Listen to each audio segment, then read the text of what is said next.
was the 7th annual Diversity Day, and today's emphasis was on environmental inequalities, specifically looking at the legacy of colonization and how that's impacted the environments, all of the different environments that we live in.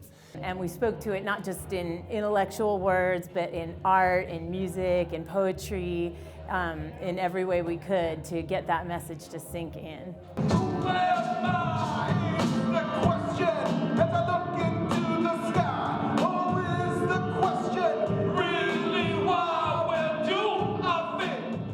Recognize that all of y'all are healers or change makers of some sort and dedicated to healthy communities, more just, sane, hopefully, and sustainable communities. All those classes, remember the econ, or the history, or the biology, or the chemistry, all those classes, you know, with long papers on sociological papers that you researched in interpersonal communication, child development, whatever you are, and what you study, your gift is how you're going to participate within this unfolding of a new vision, a new world that we're experiencing. I'm still alive because most days, y'all, I let the trauma write all of my poems because saying them out loud on a stage is the first step towards getting help. Because I trust a microphone on a mic stand in a room full of strangers before I'll ever trust the police. This stage is both sanctuary and emergency room. My people are both griots and doctors.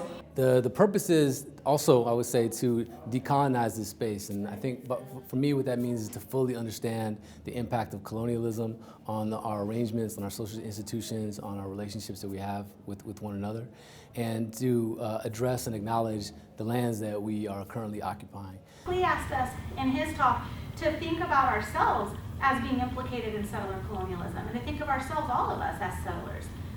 Unless you happen to be Tatavian sitting in this room, we're all on occupied Tatavian land.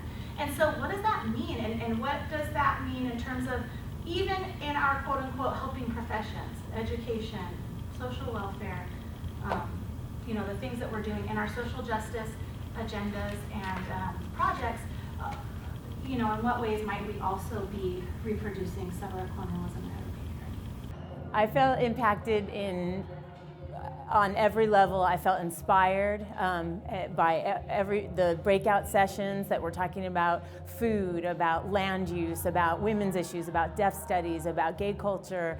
I felt guilty that I haven't done more and prodded to do more. I felt proud of what we have been accomplishing as social workers and how we're all ready to collectively take this on together.